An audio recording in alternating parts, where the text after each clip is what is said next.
Penguin Random House Audio presents The Last Graduate by Naomi Novik, read for you by Anisha Dadia.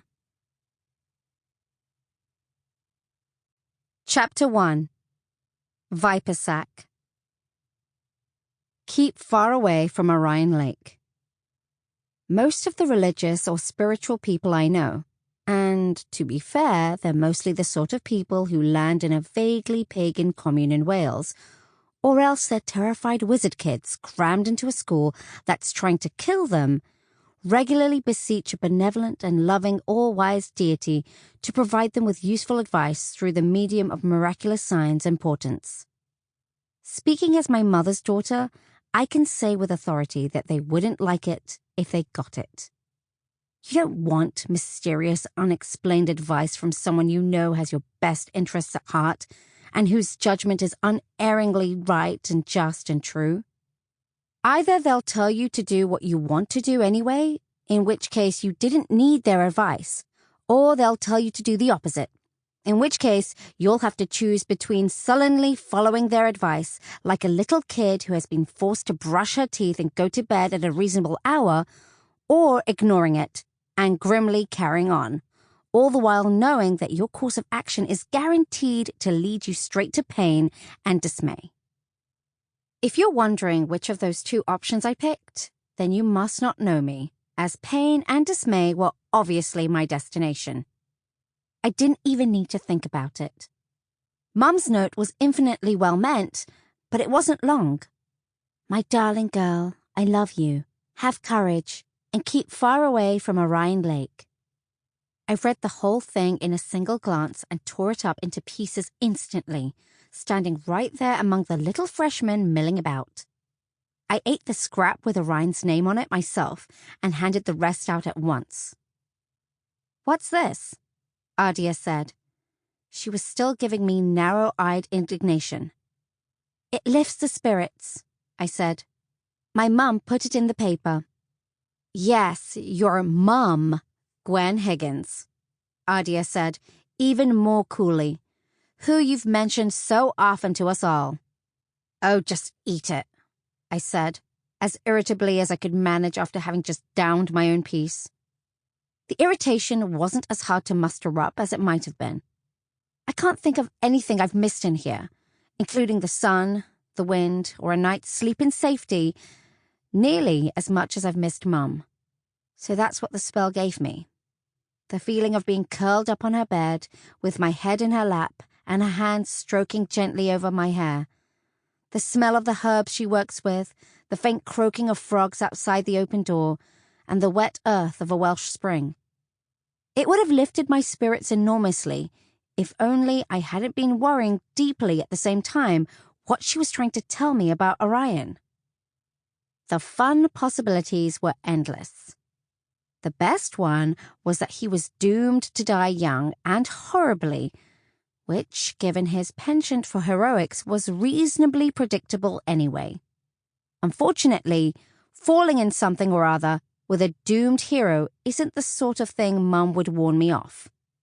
She's very much of the "gather ye rosebuds while ye may" school of thought.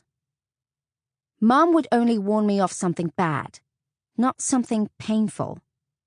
So obviously Orion was the most brilliant maleficer ever, concealing his vile plans by saving the lives of everyone over and over, just so he could, I don't know, kill them himself later on?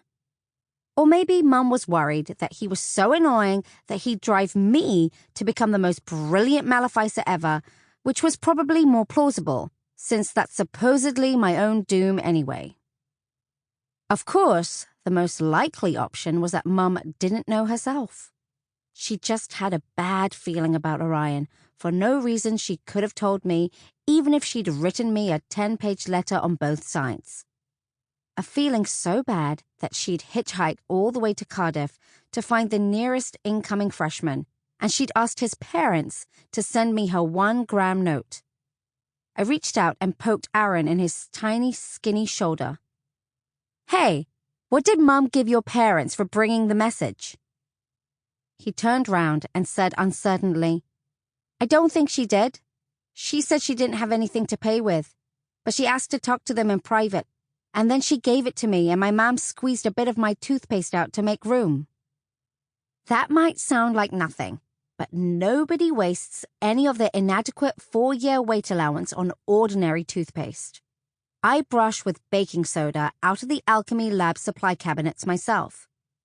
If Aaron had brought any at all, it was enchanted in some way. Useful when you aren't going to see a dentist for the next 4 years. He could have traded that one squeeze of it to someone with a bad toothache for a week of extra dinners easily. And his parents had taken that away from their own kid. Mum had asked his parents to take that away from their own kid, just to get me the warning. Great, I said bitterly. Here, have a bite. I gave him one of the pieces of the note too. He probably needed it as much as ever in his life, after just being sucked into the Scholomance.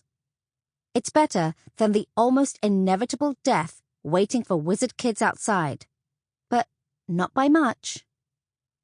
The food line opened up just then, and the ensuing stampede interfered with my brooding. But Lou asked me quietly, "Everything okay?" as we lined up. I just stared at her blankly.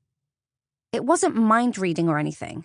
She had an eye for small details, putting things together, and she indicated my pocket, where I'd put the last scrap of the note whose actual contents I hadn't shared, even while I'd passed out pieces with an enchantment that should have precluded all brooding. My confusion was because she'd asked. I wasn't used to anyone inquiring after me, or for that matter, even noticing when I'm upset. Unless I'm sufficiently upset that I start conveying the impression that I'm about to set everyone around me on fire, which does in fact happen on a not infrequent basis. I had to think about it to decide that I didn't actually want to talk about the note. I'd never had the option. And having it meant that I was telling Lou the truth when I nodded to say, "Yes, everything's okay," and smiled at her, the expression feeling a bit odd and stretchy round my mouth. Unfamiliar. Lou smiled back, and then we were in the line, and we all focused on the job of filling our trays. We'd lost our freshmen in the shuffle. They go last, obviously, and we now had the dubious privilege of going first. But nothing stops you taking extra for their benefit, if you can afford it, and at least for today, we could. The walls of the school were still a bit warm from the end-of-term cleansing cycle. Any of the Maleficaria that hadn't been crisped to fine ash were all just starting to creep out of the various dark corners they'd hidden in, and the food was as unlikely to be contaminated as it ever was. So Lou took extra milk cartons for her cousins, and I took seconds of pasta for Aaron, a bit grudgingly. Technically, he wasn't owed anything for bringing the note. Not by me.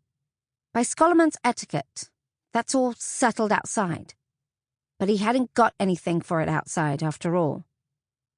It was odd being almost first out of the queue into the nearly empty cafeteria, with the enormously long tail of kids still snaking along the walls, tripled up, the sophomores poking the freshmen and pointing them at the ceiling tiles and the floor drains and the air vents on the walls, which they'd want to keep an eye on in the future. The last of the folded-up tables was scuttling back into the open space that had been left for the freshman rush, and unfolding back into place with squeals and thumps. My friend Nkoyo. Could I think of her as a friend too? I thought perhaps I could, but I hadn't been handed a formal engraved notice yet, so I'd be doubtful a while longer, had got out in front with her best mates. She was at a prime table, positioned in the ring that's exactly between the walls and the line, under only 2 ceiling tiles, with the nearest floor drain 4 tables away. She was standing up tall and waving us over, easy to spot. She was wearing a brand new top and baggy trousers, each in a beautiful print of mixed wavy lines that I was fairly sure had enchantments woven in.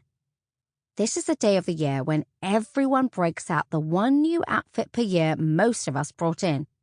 My own extended wardrobe sadly got incinerated freshman year, and she had clearly been saving this one for senior year. Giovanni was bringing over 2 big jugs. Sample complete. Ready to continue?